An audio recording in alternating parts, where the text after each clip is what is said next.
தீபம் விளக்கேற்றும் எண்ணெய் ஒரு தெய்வீக அனுபவம். VGT Holidays. GT Holidays, South India's #1 travel brand. எல்லா வகையிலையும் நல்லா இருக்கிறது யாருன்னா துலாம் ராசிக்காரங்க. என்னங்க சொல்கிறீங்க, அப்படி ஒன்றும் பெருசாக தெரியலேன்னா குரு பயிற்சிக்கு அப்புறம் கண்டிப்பாக நல்ல விஷயங்கள் நல்ல மாற்றங்கள்லாம் தெரியும். நல்லது நடக்க ஆரம்பிச்சிருச்சு, அதை நீங்கள் இன்னும் உணரலை, அதுதான் உண்மை. புதிய நபர்கள் நண்பர்களாவாங்க. அந்த நட்பு மூலமாக லாபம் யோகம் இந்த ரெண்டுமே இருக்கும். ஹெல்த்தை கொஞ்சம் கவனமாக பார்த்துக்கணும். நட்பு வட்டாரத்தில் ஒரு பிரச்சனை வரும். ஃப்ரெண்டுனால படிப்பு கெடுறது, இல்லை யாரோ ஏதாவது ஒன்று சொல்லி படிப்புங்கிறது கெட்டு போகிறதுங்கிற மாதிரியான விஷயங்கள் வர்றதுனால இஎம்ஐக்கு காசு போயிட்டுருக்கோம். ஆனால் என்னன்னா, வேலை செய்கிற இடத்துல ஒரு நிம்மதியே இருக்காது. என்னடா இது இப்படி இருக்குதே, வேறு வேலையை நம்மளால் மாற முடியல, இந்த கம்பெனிலேருந்தும் நம்மளை விட மாட்டேங்கிறாங்களேன்னு ஒரு தர்ம சங்கடமான சூழ்நிலையில் உட்காந்துருக்க வேண்டிய ஒரு அமைப்புங்கிறது துலாம் ராசிக்காரங்களுக்கு இந்த வருஷம் இருக்க தான் செய்யுது. காதல் விஷயங்களில் கொஞ்சம் கவனமாக இருக்கணும். 5ஆம் அதிபதி 6ல் இருக்கிறதுனால புதிய நட்பு புதிய காதல்ங்கிறது வேண்டாம், அரேஞ்ச்டு மேரேஜ் போய்க்கிறது நல்லது. துலாம் ராசி பெண்களுக்கு இந்த குறிப்பிட்ட வருடம்ங்கிறது எப்படி இருக்கும்? ஸோ இன்லாஸோட ஒரு சின்ன சின்ன பிரச்சனைகள்ங்கிறது வர்றதுக்கு வாய்ப்பு இருக்குது. அல்லது கணவன் வீட்டில் உள்ள நபர்களோட தயிர் சாதம் செஞ்சு செஞ்சு செஞ்சு செஞ்சு தானம் பண்ணிட்டாங்கன்னா ரொம்ப நல்லது. டெய்லி ஒருத்தருக்காவது ஒரு தயிர் சாதம் சாப்பிட கொடுத்துட்டீங்கன்னா நல்லது. நீர் பந்தல் மோர் பந்தல் மாதிரி அமைக்கிறது. வீட்டில் பறவைகளுக்குன்னு ஒரு சின்ன தொட்டி கட்டி. துலாம் ராசிக்கு என்ன தேவை அப்படின்னா, ஒரு ஆறுதல் தேவை, நிம்மதி தேவை. நான் இருக்கேன்னு ஒரு துணையாக ஒரு தெய்வம் என் கூட வருமானு கேட்டால் கண்டிப்பாக வரக்கூடிய தெய்வம் இருக்கன்குடி. துலாம் ராசிக்காரங்க இந்த வருஷம் கண்டிப்பாக செய்யவே கூடாத ஒரு விஷயம், தயவு செஞ்சு ஐபிசி பக்தி நேயர்கள் அனைவருக்கும் அன்பு வணக்கம். 2026 தமிழ் புத்தாண்டு துலாம் ராசிக்காரங்களுக்கு எப்படி இருக்க போகுது அப்படிங்கிற மாதிரியான பல தகவல்களை நம்மோடு பகிர்ந்து கொள்வதற்காக வேத ஜோதிடர் முத்துக்குமாரி மேம் நம்ம கூட இணைந்திருக்கிறார்கள். மேம் வணக்கம். வணக்கம் காவியா. துலாம் ராசிக்காரங்களுக்கு இந்த தமிழ் புத்தாண்டு எப்படி இருக்க போகுது? எல்லா வகையிலையும் நல்லா இருக்கிறது யாருன்னா துலாம் ராசிக்காரங்க. என்னங்க சொல்கிறீங்க, அப்படி ஒன்றும் பெருசாக தெரியலேன்னா குரு பயிற்சிக்கு அப்புறம் கண்டிப்பாக நல்ல விஷயங்கள் நல்ல மாற்றங்கள்லாம் தெரியும். நல்லது நடக்க ஆரம்பிச்சிருச்சு, அதை நீங்கள் இன்னும் உணரலை, அதுதான் உண்மை. அதுக்கான விஷயங்களுமே இந்த ஜூன் மாதத்துக்கு மேலே நிச்சயமாக நடக்கும். துலாம் ராசிக்காரங்களுக்கு இந்த தமிழ் புத்தாண்டான பராபவ வருடம் என்ன மாதிரியான நல்ல அமைப்புகள் எல்லாம் கொடுக்க ஆரம்பிக்குது. ராசிநாதன் சுக்கிரன் ராசியை பார்க்குறாரு, அதுவே ஒரு பெரிய அமைப்பு. சூரியன் உச்சமாக இருக்கிறாரு, 10ஆம் அதிபதி. நிறைய பேர் தொழில் தொடங்குவீங்க. உங்களுடைய கணவனையோ மனைவியோ பார்ட்னராக போட்டு கூட தொழில் தொடங்கக்கூடிய ஒரு யோகம்ங்கிறது இருக்குது. கணவனாக இருந்தால் மனைவி பெயரில், மனைவியாக இருந்தால் கணவன் பெயரில் சொத்து வாங்கக்கூடிய ஒரு யோகமும் ரொம்பவே அதிகமாக இருக்குது. 6ஆம் இடம் வளர்த்துருக்கிறதுனால டக்குன்னு எதிரியை சம்பாதிக்கக்கூடிய ஒரு நேரம்ங்கிறது இருக்குது. ஸோ வாயில் கொஞ்சம் கவனமாக இருக்கணும். ஏதாவது ஒரு வார்த்தையை விட்டு பிரச்சனைகளை மாட்டிக்கிறது, சுற்றி இருக்கிற அத்தனை பேரையும் பகைக்கிறதுங்கிற வில்லங்கம் கொண்டு வர வேலைகள்லாம் நடக்கும். தொழில் நல்லாவே போகும். புதிய நபர்கள் நண்பர்களாவாங்க. அந்த நட்பு மூலமாக லாபம் யோகம் இந்த ரெண்டுமே இருக்கும். ஹெல்த்தை கொஞ்சம் கவனமாக பார்த்துக்கணும். மசில்ஸ் தசை இருக்குது இல்லையா, தசை பிடிப்பு, எலும்பு சம்மந்தப்பட்ட பிரச்சனைகள்லாம் அதிகமாக வர்றதுக்கான வாய்ப்பு துலாம் ராசி நேயர்களுக்கு இருக்குது. பல் சம்மந்தப்பட்ட பிரச்சனையும் வர்றதுனால ஆரோக்கியத்தில் கொஞ்சம் கவனம்ங்கிறது துலாம் ராசி நேயர்களுக்கு அதிகமாக தேவை. துலாம் ராசியில் இருக்கின்ற பிள்ளைகளினுடைய படிப்பு சார்ந்த விஷயங்கள் இந்த வருஷம் எப்படி இருக்கும்? துலாம் ராசிக்காரங்களுக்கு 4ஆம் அதிபதி யாருன்னா சனி தான். சனி 6ல் உட்காந்துட்டு இருக்கிறாரு. கூட உட்காந்துருக்கிறது செவ்வாயும் புதனும். நல்லா படிச்சுட்டு இருக்க பிள்ளைங்க பக்கத்தில் யாராவது என்ன எப்போ பதில் படிச்சுட்டே இருக்க அப்படின்னு மேனிப்புலேட் பண்ணி விட்டா டக்குன்னு படிக்காமல் போகல. இதெல்லாம் நமக்கே சின்ன வயசில் நிறைய எக்ஸ்பீரியன்ஸ் இருந்திருக்கும். சும்மா இருந்தாலே படிச்சுட்டு இருந்திருப்போம். அந்த மாதிரியான விஷயங்கள்லாம் கொஞ்சம் அதிகமாக நடக்கும். ஃப்ரெண்ட்ஷிப்பில் ஒரு பிரச்சனை, ரொம்ப சின்ன குழந்தையாக இருந்தாலும் சரி, பெரியவங்களாக இருந்தாலும், டீனேஜில் இருக்கிறீங்க, ஸ்டூடெண்ட்டாக இருக்கிறீங்கனாலும் சரி, நட்பு வட்டாரத்தில் ஒரு பிரச்சனை வரும். ஃப்ரெண்டுனால படிப்பு கெடுறது, இல்லை யாரோ ஏதாவது ஒன்று சொல்லி படிப்புங்கிறது கெட்டு போகிறதுங்கிற மாதிரியான விஷயங்கள் வர்றதுனால யார் சொல்கிறதையும் மனசில் எடுத்துக்காமல் படிக்க ஆரம்பிக்கிறது நல்லது. சின்ன குழந்தைங்களுக்கு இந்த வீடியோ பார்த்து ஒன்றும் புரிஞ்சுக்க தெரியாது. பார்க்குறீங்க பேரண்ட்ஸ் அப்படின்னா இதுக்கு சம்மந்தமான ஒரு கைடன்ஸ், இப்படி ஒரு சூழ்நிலை வரும்போது அது எப்படி அணுகணுங்கிற ஒரு விஷயத்த குழந்தைக்கு சொல்லி கொடுத்துடணும். தன்னிச்சையாக வாழ கொஞ்சம் சொல்லி கொடுத்துட்டீங்க அப்படின்னா துலாம் ராசி குழந்தைங்க நல்லா படிச்சுப்பாங்க. துலாம் ராசியில் இருக்கின்ற வேலைக்கு போகிறவங்களுக்கு 9 to 5 சொந்த தொழில், இவங்களுக்குலாம் இந்த வருஷம் இந்த காலகட்டம் எப்படி இருக்கு? துலாம் ராசியில் வேலை செய்யக்கூடிய நபர்கள் 9 to 5 ஒர்க்கிங் கம்யூனிட்டியில் நாங்கள் இருக்கோம். எங்களுக்கு எப்படி இருக்கும்னா, வேலை செய்கிற இடத்துல சின்ன சின்ன சஞ்சலங்கள் இருக்கும். வேலை இருக்கும், ஜாப் இன்செக்யூரிட்டிலாம் இருக்காது, வேலை போகாது. நீங்களே போகிறனாலும் கம்பெனி உங்களை வெளியில் விடாது. சம்பளம் மாதம் மாதம் கிரெடிட் ஆகிடும், இஎம்ஐக்கு காசு போயிட்டுருக்கோம். ஆனால் என்னென்னா, வேலை செய்கிற இடத்துல ஒரு நிம்மதியே இருக்காது.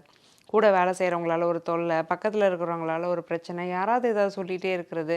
என்னடா இது இப்படி இருக்குதே, வேறு வேலையும் நம்மளால் மாற முடியல, இந்த கம்பெனிலேருந்தும் நம்மளை விட மாட்டேங்கிறாங்களேன்னு ஒரு தர்ம சங்கடமான சூழ்நிலையில் உட்காந்துருக்க வேண்டிய ஒரு அமைப்புங்கிறது துலாம் ராசிக்காரங்களுக்கு இந்த வருஷம் இருக்க தான் செய்யுது. துலாம் ராசிக்காரங்களுக்கு காதல் கல்யாண வாழ்க்கையெல்லாம் இந்த வருஷம் எப்படி இருக்கும்? துலாம் ராசிக்காரங்களுக்கு 7ஆம் இடம் வலுவாக இருக்குங்க. ஸோ 10ஆம் அதிபதியே போய் 7ல் உட்காந்துருக்கிறதுனால கணவனாக இருந்தால் மனைவியாலையும், மனைவியாக இருந்தால் கணவனாலையும் யோகம், அவங்களோட அந்யோன்யம் அதிகரிக்கிறது, பாசம் அதிகரிக்கிறது, கணவன் மனைவியாக சேர்ந்து நிறைய விஷயங்களை செய்கிறது, தங்களுடைய வாழ்க்கையை தானாக யோசித்து வாழ ஆரம்பிக்கிறதுங்கிற மாதிரி சகல விதங்களுமே நல்லாவே அமையுது. கல்யாணத்துக்கு முயற்சி செஞ்சுட்டு இருக்கக்கூடிய ஆணுக்கோ பெண்ணுக்கோ டக்குன்னு அலைன்ஸ் ஃபிக்ஸ் ஆகிறது, திருமணம் நல்லபடியாக ஜாம்னு கல்யாணம் நடக்கும்னு சொல்லுவாங்கல்ல, எல்லாருமே பார்த்து அசர்றபடி கல்யாணம், சாப்பாடு சூப்பராக இருந்தது, கல்யாணம் பின்னிட்டாங்கன்னு சொல்கிற அளவுக்கு சிம்பிளாக பண்ணாலுமே அந்த சாப்பாடெலாம் நல்லா போட்டு எல்லாரும் இம்ப்ரெஸ் பண்ணுவாங்க. அந்த மாதிரி ஒரு நல்ல ஒரு கல்யாணங்கிறது நடக்கும், அந்த வைபவம் நல்லபடியாக நடக்கும்னு சொல்லலாம். திருமண வாழ்க்கையில் ஒரு நிம்மதி அப்படிங்கிறது ரொம்ப நாளைக்கு அப்புறம் துலாம் ராசிக்காரங்களுக்கு வரும். சுக்கிரனே அங்கே போய் உட்காந்துட்டா, சுக்கிரன் யார்? உங்கள் மனைவி தான். உட்காந்துட்டு ராசியை பார்க்கும்போது ஸோ மனைவியால் ஒரு யோகம், கணவனால் ஒரு யோகம்ங்கிறது நான் சொன்ன மாதிரி நடந்துக்கிட்டே இருக்கும். காதல் விஷயங்களில் கொஞ்சம் கவனமாக இருக்கணும். 5ஆம் அதிபதி 6ல் இருக்கிறதுனால புதிய நட்பு, புதிய காதல்ங்கிறது வேண்டாம், அரேஞ்ச்டு மேரேஜ் போய்க்கிறது நல்லது. மேம், துலாம் ராசியில் இருக்கவங்களுடைய பொருளாதாரம் சார்ந்த விஷயங்கள், பொருளாதார சூழல் இதெல்லாம் எப்படி இருக்கும் மேம்? துலாம் ராசிக்காரங்களுக்கு பொருளாதார நிதி நிலைங்கிறது எப்படி இருக்கும்? வர்றதுக்கும் போகிறதுக்கும் சரியாக இருக்குங்க. ரொட்டேஷனுக்கு கரெக்டாக இருக்கும். யார் கையும் நீங்கள் எதிர்பார்க்க வேண்டிய ஒரு நிலைமைங்கிறது நிச்சயமாக வராது. ஜூன் மாதத்துக்கு மேலே குரு உச்சமாகிற காரணத்தினால பணப்புழக்கம்ங்கிறது அதிகரிக்கும். 6ஆம் அதிபதி வலுக்கும் போது எதிரியை சம்பாதிக்காமல் இருக்க வேண்டியது ரொம்ப அவசியம். 6ஆம் இடம்ங்கிறது எதிரி. அப்போ என்ன ஆகும்னா எதிரி வலுப்பான். தொழிலில் உங்களுக்கு ஆப்போசிட்டாக இருப்பான்ல, அவனோட கை கொஞ்சம் ஓங்குறதுக்கு வாய்ப்பு இருக்குது. அதை பார்த்து பயப்படாமல் உங்கள் வேலையை நீங்கள் சரியாக வர செஞ்சீங்கனாலே மித்த கிரகத்தோட கோச்சாரம் உங்களுக்கு சப்போர்ட் பண்ணுறதுனால நல்லபடியாக சக்ஸஸ் ஆயிடுவீங்க. 2ஆம் இடத்தை குரு பார்க்கறதுனால ஜூன் மாதத்துக்கு மேலே பணப்புழக்கம்ங்கிறது தொழில் மூலமாக அதிகரிச்சிடும். இந்த துலாம் ராசியில் இருக்கின்ற பெண்களுக்கு இந்த வருஷம் எப்படி இருக்கும்? துலாம் ராசி பெண்களுக்கு இந்த குறிப்பிட்ட வருடம்ங்கிறது எப்படி இருக்கும்? ஸோ இன்லாஸோட ஒரு சின்ன சின்ன பிரச்சனைகள்ங்கிறது வர்றதுக்கு வாய்ப்பு இருக்குது. அல்லது கணவன் வீட்டில் உள்ள நபர்களோட சில பிரச்சனைகள்ங்கிறது நிச்சயமாக வரும். ஸோ இதில் கொஞ்சம் பெண்கள் கவனமாக இருந்துக்கணும். ஆனால் கணவர் ரொம்ப சப்போர்ட்டிவாக இருப்பார். துலாம் ராசி பெண்களுக்கு கணவர் பக்கத்துலேயே நிற்பார். ஸோ அதில் எந்த பிரச்சனையும் வர்றதுக்கு வாய்ப்பு இல்லை. துலாம் ராசி பெண்களுக்கு அதே மாதிரி ஹெல்த் இஷ்யூஸ் கொஞ்சம் வரும். ஸோ ஸ்கின் அலர்ஜி, வயிறு சம்மந்தப்பட்ட பிரச்சனைகள், பாடி கொஞ்சம் லீன் ஆகிட்டே போகிறது, என்ன சாப்பிட்டாலுமே வெயிட் போட மாட்டேங்குதுங்கிற மாதிரி நிலைமை, ஹேர் ஃபால், இந்த மாதிரியான பிரச்சனைகள்லாம் துலாம் ராசி பெண்களுக்கு அதிகமாக வர்றதுக்கு வாய்ப்பு இருக்குது. காம்படேட்டிவ் எக்ஸாமில் படிக்கக்கூடிய துலாம் ராசி பெண்கள் வந்து சக்ஸஸ் ஆகிறதுக்கான வாய்ப்புகள் மிக அதிகம். நம்ம துலாம் ராசிக்காரங்க இந்த வருஷம் தயவு செஞ்சு இது செஞ்சிடாதீங்க அப்படின்னு சொல்லணும் அப்படின்னா அது என்ன விஷயம்? துலாம் ராசிக்காரங்க இந்த வருஷம் கண்டிப்பாக செய்யவே கூடாத ஒரு விஷயம், தயவு செஞ்சு பகையையும் எதிரியையும் சம்பாதிக்காதீங்க. பிரச்சனையில் வாண்டடாக போய் மூக்கு நுழைக்காதீங்க. ஒதுங்கி போங்க. பிரச்சனைன்னு வர மாதிரி தெரிஞ்சாலே ஒதுங்கி போயிட்டு உங்கள் வேலையை நீங்கள் பார்க்க ஆரம்பிச்சிட்டிங்கன்னா நல்லது. மல்லு கட்டினீங்கன்னா சண்டை பெருசாயிரும், எதிரி வலுத்துருவான், தொழில் கெட்டுரும். தொழில் நல்லா இருக்கிறதுனால தொழிலை மட்டும் நீங்கள் பார்க்குறது நல்லது. துலாம் ராசிக்காரர்களுக்கான வாழ்வியல் மற்றும் ஆன்மீக பரிகாரம்னா அது என்னது? துலாம் ராசிக்காரங்களுக்கான ஒரு நல்ல வாழ்வியல் பரிகாரம் தயிரை தானமாக பண்ணிடணுங்க. தயிர் சாதம் செஞ்சு செஞ்சு செஞ்சு செஞ்சு தானம் பண்ணிட்டாங்கன்னா ரொம்ப நல்லது. டெய்லி ஒருத்தருக்காவது ஒரு தயிர் சாதம் சாப்பிட கொடுத்துட்டிங்கன்னா நல்லது.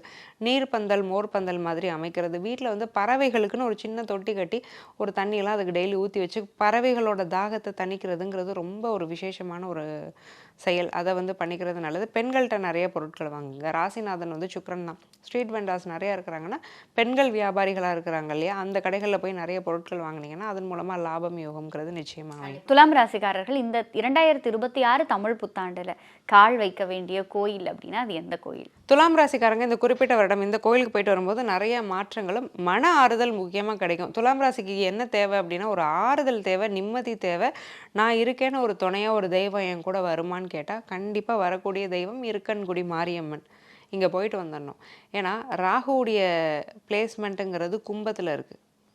கும்பம்ங்கிறது 5ஆம் இடம் இங்கே. ஸோ 5ஆம் இடம்ங்கிறது மன நிம்மதி. மனசில் இருக்கக்கூடிய எண்ணங்கள்னால மன நிம்மதி என்ன நிலையில் இருக்குங்கிறது 5 மனசு அலைப்பாஞ்சிக்கிட்டே இருக்குது, ஒரு இடத்துல நிற்கலை.